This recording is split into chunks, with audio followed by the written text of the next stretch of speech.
عزیز طلباء و طالبات، ہم تاریخ فقہ اسلامی کے اس کورس میں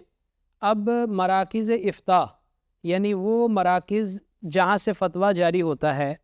ان کی ویب سائٹس کے بارے میں کچھ پڑھیں گے، اور ہم ان کی تفصیلات کل 4 ماڈیولز میں پڑھیں گے،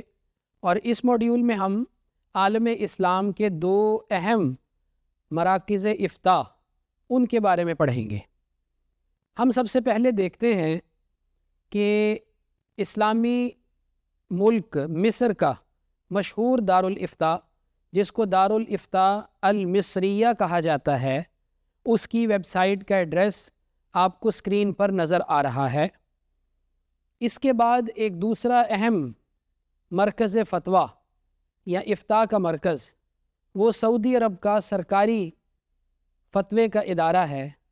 alifta.gov.sa۔ عزیز طلباء و طالبات، اب آپ کو دارالافتاء المصریہ کی جو ویب سائٹ ہے اس کا جو پہلا پیج ہے اس کا اسکرین شاٹ نظر آ رہا ہے، اور آپ اس میں دیکھ رہے ہیں کہ اس میں مختلف زبانوں کے اندر بھی فتوے کی کو دیکھنے کی آپشن رکھی گئی ہے، اور اس کے ساتھ ساتھ اس میں آپ کو ایک فتویٰ بھی نظر آ رہا ہے جو لیٹسٹ ہونے کی وجہ سے یہاں پہ لگا دیا گیا ہے، حکم تقبیلی ید الوالدین والعلماء والصالحین، کہ والدین، علماء اور نیک لوگوں کے ہاتھ کو چومنے کا حکم کیا ہے۔ دارالافتاء المصریہ کی جو اہم سروسز ہیں ان میں ایک تو فتاویٰ کی اشاعت اور سوالات کے جواب شامل ہیں، اور یہاں پہ آن لائن فتاویٰ درخواست کا نظام موجود ہے۔ آپ اپنا استفتاء یعنی اپنا کویسچن سبمٹ کریں، اور پھر آپ کو وقت کے اوپر اس کا جواب دے دیا جاتا ہے، اور وہ جواب پھر ان کی ریپوزیٹری میں چلا جاتا ہے، اور آپ بعد ازاں بھی اس کو دیکھ سکتے ہیں۔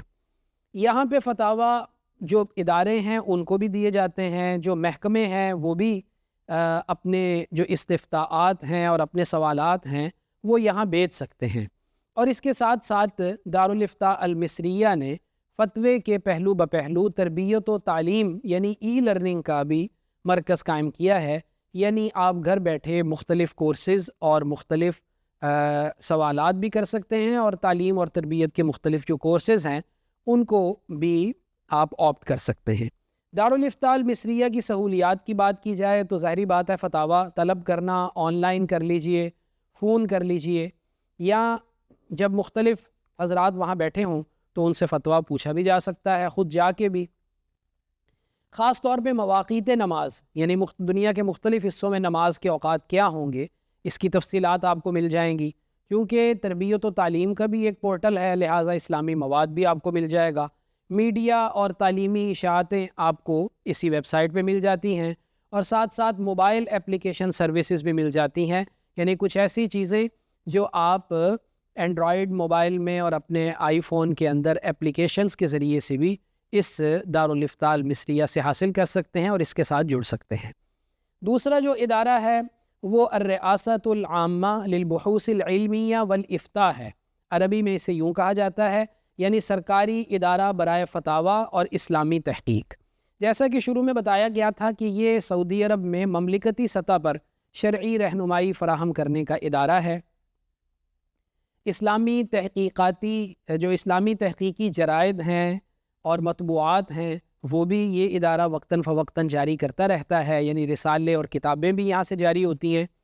اور گورنمنٹ کی بھی رہنمائی اسی ادارے کے ذریعے سے کی جاتی ہے، اور فتویٰ سروسز جو ہے وہ عام لوگوں کے لیے بھی کھلا ہوا ہے۔ الافتاء کا جو تنظیمی ڈھانچہ ہے یعنی سعودی عرب کے سرکاری فتوے کے ادارے کا، اس کو مملکت سعودی عرب میں ایک تو قانونی حیثیت حاصل ہے،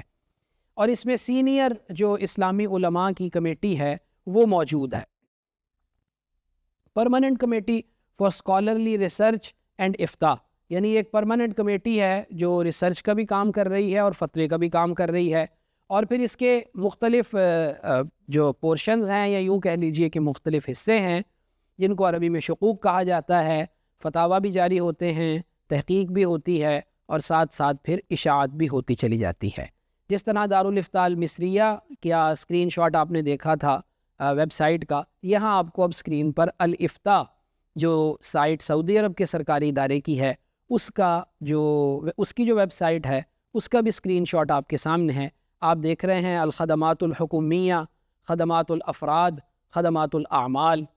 یعنی حکومتی سروسز جو ہیں، افراد کی سروسز جو ہیں، اور جو اعمال ہیں، جو مختلف کام ہیں ان کی جو خدمات ہیں وہ یہاں پہ اویلیبل ہیں۔ تو عزیز طلبہ و طالبات، اس موڈیول میں ہم نے دنیا کے 2 بڑے مراکز افتاء یعنی الریاست العامہ للبحوث العلمیہ والافتاء جو سعودی عرب کا سرکاری فتوے کا ادارہ ہے اس کا عمومی سا تعارف پڑھ لیا، اور دارالافتاء المصریہ کا تعارف پڑھ لیا۔ ان کی ویب سائٹس کے ایڈریس بھی ہم نے دیکھ لیے، اور ایک اسکرین شاٹ کے ذریعے سے ہمیں یہ بھی معلوم ہو گیا کہ ان کی جو ویب سائٹس ہیں وہ کس طرح سے بنی ہیں اور ان کو کس طرح سے ہم استعمال کر سکتے ہیں۔